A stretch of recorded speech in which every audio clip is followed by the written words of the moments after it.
Bugünlerde çoğumuz halsiz, yorgun ve enerjisi düşük. Kime sorsam uyuşukluktan ve tembellikten şikayetçi, aşırı yorgunluktan ya da enerji düşüklüğünden kaynaklı bir türlü harekete geçemiyoruz. Adeta uyuşmuş bir şekilde ekran başında amaçsızca saatlerimizi geçiriyoruz. Ve bu öyle bir şey ki biz buna devam ettikçe bu uyuşukluk daha da artıyor. Adeta bir bataklık gibi bizi içine çekiyor. Peki bu nereye kadar böyle gidecek? Gelin bunu değiştirelim. Bu videoda bu hayatı değiştirecek ve bir şekilde bu dağınıklığın bir tarafından tutup enerjinizi arttıracak ve bu tembellik ve uyuşukluktan kurtulmanızı sağlayacak 5 minik rutinden bahsedelim. Hayat belki kolay değil ama aslında son derece sade ve basit. Hayatı zorlaştıran, karmaşıklaştıran çoğu zaman biziz. Aşırı düşünme ve analiz etme alışkanlıklarımızla hayatımızı öylesine zorlaştırıyoruz ki ve karmaşıklaştırıyoruz ki sorunlarımızın çözümünün de bu kadar karmaşık olması gerektiğine inanıyoruz. Birisi bize sağlıklı beslen, sosyalleş, iyi uyu gibi öneriler verdiğinde daha bunlarla ilgili en ufak bir adım dahi atmadan, en ufak bir değişiklik dahi yapmadan hemen savunmaya geçiyoruz. Ya o kadar basit olsa keşke. Öyle ya, bu kadar basit olmamalı bu sorunların çözümü. Aslında çoğu zaman, çoğu durumda bu kadar basit. Yeter ki başlayalım. İsviçre peyniri modelini duymuş muydunuz? Bu model bir şekilde gözümüzde büyüdüğü için bir türlü başlayamadığımız, sürekli ertelediğimiz o görevlere başlayabilmeyi kolaylaştırmak için kullanılan bir metafor. İsviçre peyniri deliklerle dolu bir peynir biliyorsunuz. Burada peynir o başlamaya üşendiğimiz, gözümüzde büyüyen görevi, içindeki delikler ise bizim o görevle ilgili attığımız minik adımları gösteriyor.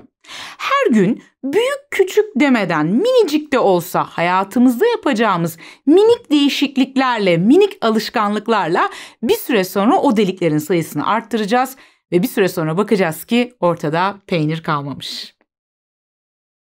İlk rutinimiz sabahları uyanma saatinizi şöyle yarımşar saat geriye doğru almaya başlayın ve kalkabildiğiniz kadar erken kalkın.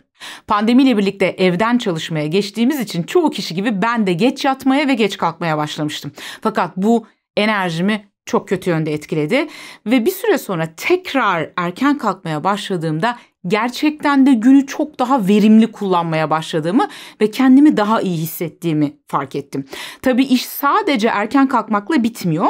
Erken kalkmanın ardından 1-2 minicik rutinimiz var. Onları da eklediğinizde tadından yenmiyor ve birkaç gün içerisinde dahi enerjinizin yukarıya doğru çıktığını fark ediyorsunuz. İkinci rutinimiz sabahları esneme egzersizleri yapmak 5 dakika bile olsa. Biliyorum egzersiz ve hareket etmenin faydalı olduğunu size ilk söyleyen ben değilim. Bu çok klasik ama çok da doğru. Eğer benim gibi aşırı tembelseniz işe sabah yataktan kalkmadan daha yatağın içindeyken yapabileceğiniz minik ve sadece birkaç dakikalık egzersizlerle başlayabilirsiniz. Ben öyle yaptım. İlk önce daha yataktan kalkmadan önce ellerimi ve ayaklarımı hafif hafif şöyle esneterek ve gerdirerek başladım. Ve bunu sadece birkaç dakika yaptım. Sadece birkaç dakika.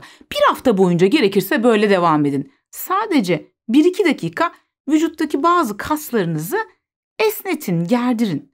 Ardından YouTube'da muhteşem bir kanal keşfettim. Kanalın adı Workout. Kanalın içerisinde çok güzel değişik esneme egzersizleri var. Yatağın içerisinde yapabileceğiniz esneme egzersizleri başlıklı bir video buldum. Bu videonun linkini yorumlarda paylaşacağım. Bu egzersizleri yani yatağın içinde daha kalkmadan oturduğum yerden yapabileceğim egzersizleri minik minik bu sefer uygulamaya başladım. Her gün bakın 1 dakika bile olsa 1 dakikayla başlasanız bile ertesi hafta 2 dakika, sonraki hafta 3 dakika, sonraki hafta 5 dakika derken yavaş yavaş minik minik arttırmaya başlıyorsunuz. Zaten bu minicik değişimlerin hayatınızda, enerjinizde yarattığı farkları gördükçe motive oluyorsunuz ve daha fazlasını yapmak istiyorsunuz. Şu anda ben artık bu yatağın içindeki esneme hareketleri bölümünü açtım. Artık yoga matımı alıyorum ve her sabah yoga yapmaya başladım. Ve bu yogaya da önce 5 dakikayla başladım sadece. Bunda da Elvin Levin'lerin kanalı var. Çok hoşuma gidiyor onun yoga akışları. 5 dakikayla başladım. Sonra 10'a çıkardım, 15'e çıkardım derken minik minik adım adım arttırmaya başladım. İnşallah bunun üzerine bir de 1 saatlik günlük tempolu yürüyüşü eklersem tadından yenmeyecek. 3. minicik rutinimiz. Bakın en az çabayla en yüksek derecede enerjimizi arttırıyoruz. Sabahları kalktığınız zaman gün ışığı almak. Kalktıktan sonra açın camınızı, pencerenizi ya da varsa balkona çıkın ve o gün ışığının güneş olsa da olmasa da bir şekilde teninize değmesine, gözlerinizden o ışınların içeri girmesine izin verin. Şöyle yavaş ve derin birkaç nefes alın. O temiz havayı ciğerlerinize bir doldurun. Mesela bu sırada minik bir nefes egzersizi ya da mindfulness egzersizi harika olur. Örneğin balkondayken ya da camdayken dışarıdan gelen seslere odaklanmak. Belki kuş sesi, belki araç sesi, belki yoldan geçen insanların konuşmaları. O sırada etrafınızdaki nesnelere, bunların renklerine odaklanmak. Soluduğunuz havaya odaklanmak. O havanın burnunuzdan geçerken bıraktığı hisse odaklanmak. Burnunuza gelen kokulara odaklanmak. Bakın bu bile sadece birkaç dakikalık mini bir mindfulness egzersizidir ve sabah sabah şöyle zihninizi ana, şimdiye ve buradaya getirir.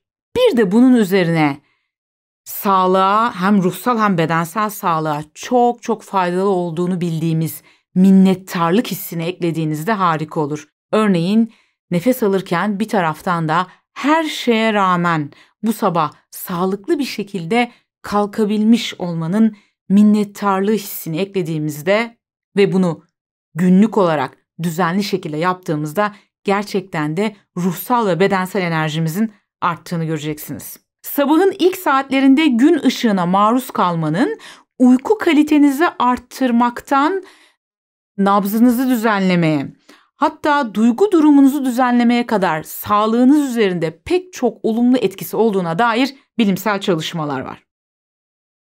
Günlük rutinimize ekleyeceğimiz 4. minik alışkanlığımız yarım saatte bir oturduğumuz yerden kalkıp şöyle minik bir tur atmak, bir hareket etmek, kolumuzu bacağımızı oynatmak. Oturarak çalışıyorsanız her yarım saatte bir kalkın çünkü uzun süre hareketsiz kalmak, uzun süre oturur ya da yatar pozisyonda kalmak sağlığımıza oldukça zararlı. Uzun süre hareketsiz kalmak pıhtı atma riskinden şeker hastalığına kadar pek çok hastalığa davetle çıkartıyor. Kalkıp dolaşmayı bize hatırlatması için belki bir alarm kurabiliriz ya da belki başka önlemler alabiliriz. Ancak bir süre sonra zaten alışkanlık haline gelecektir. Ve 5. minik alışkanlık. Daha az sosyal medya. Biliyorum bu da ilk kez duyduğunuz bir şey değil. Hatta bununla ilgili işte dopamin detoksları vesaireler diye videolar var. Biz de yapmıştık zamanında. Fakat bunu biliyoruz ama uygulamıyoruz çoğumuz. Ve evet, gerçekten de ekran başında bu kadar uzun süre uyuşmuş şekilde kalmak sağlığımızı, enerjimizi olumsuz yönde etkiliyor. Ve zamanımızı hiç fark etmediğimiz kadar fazla alıyor. Bakın, karar verin ve bugünden itibaren en az 1 saat daha az vakit geçireceğim deyin. Buna karar verdiğinizde ve uygulamaya başladığınızda gerçekten eğer uygulayabilirseniz bir süre sonra aradaki farkı göreceksiniz. Gerçekten de çok uzun süre ekran başında kalmak, sosyal medyada vakit geçirmek bu dünyadan bizi kopartıyor. Şimdi ve buradan bizi kopartıyor, bambaşka yerlere götürüyor. Ve ben bunu birkaç zamandır hayatımda uygulamaya başladım. Bu kadar etkili olacağını düşünmemiştim. Gerçekten de şöyle söyleyeyim, yaşamaya başladığımı hissettim diyebilirim. Bakın, bunu yapmaya başladığınızda daha önce ne kadar çok vakit geçirmiş olduğunuzu görünce şaşıracaksınız ve daha önce vakit ayıramadığınız pek çok alışkanlığa artık vakit ayırabileceksiniz. Tabii ki bizi tembellik ve uyuşukluktan kurtarıp enerjimizi arttıracak uygulamalar, alışkanlıklar sadece bunlar değil. Daha pek çok unsur var ama bunlar bizim için sadece minik başlangıçlar. Özellikle uygulaması en kolay olanları seçtim. Yavaş yavaş bu rutinlerle başlayıp devam edersek bir süre sonra daha fazlası için motivasyon ve cesaret bulacağız. Belki de bu videoda söylediğim çoğu şeyi zaten biliyorsunuz ama kullanılmayan bilginin hiçbir anlamı yok.